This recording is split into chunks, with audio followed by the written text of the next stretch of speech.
مسیح میں آپ سب کی سلامتی ہو۔ قادر مطلق خدا باپ اور بیٹے اور روح القدس کے نام سے آمین۔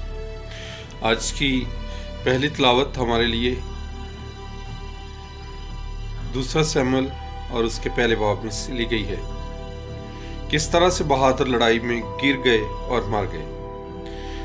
آج کا زبور 79 ہے اور جس کا جماعتی جواب ہے، آئے خدا اپنے چہرے کا نور ہم پر بچا تو ہم بچ جائیں گے۔ اور آج کی انجیل مقدس مرکز کی انجیل 3 باب، اس کے رشتہ داروں نے کہا کہ وہ دیوانہ ہو گیا ہے۔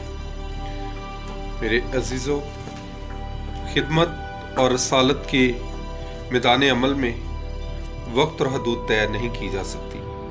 شاول اور اس کے بیٹے یونتن کی وفات پر داؤد اس قدر غم زدہ ہوا ہے کہ اس کی ساری بادشاہت میں سب نے ماتم کیا اور سب نے روزہ رکھا ہے۔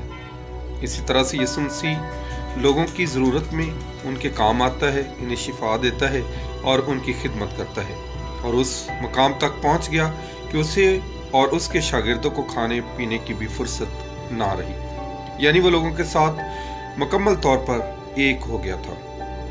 خدا اپنی محبت میں انسانوں کے ساتھ اس قدر فیاض ہے کہ اس نے اپنا آپ خالی کر دیا اور ہماری مانند بن گیا، اور غلام کی ذات اختیار کر کے سب کی خدمت میں اپنی جان دے دی۔ یہ وہ دیوانگی ہے جو انسانی عقل سے باہر ہے، جو سمجھ سے بھی باہر ہے، جہاں لینا دینا حساب کتاب کے معنوں میں برابری کے توازن میں دیکھا جاتا ہے۔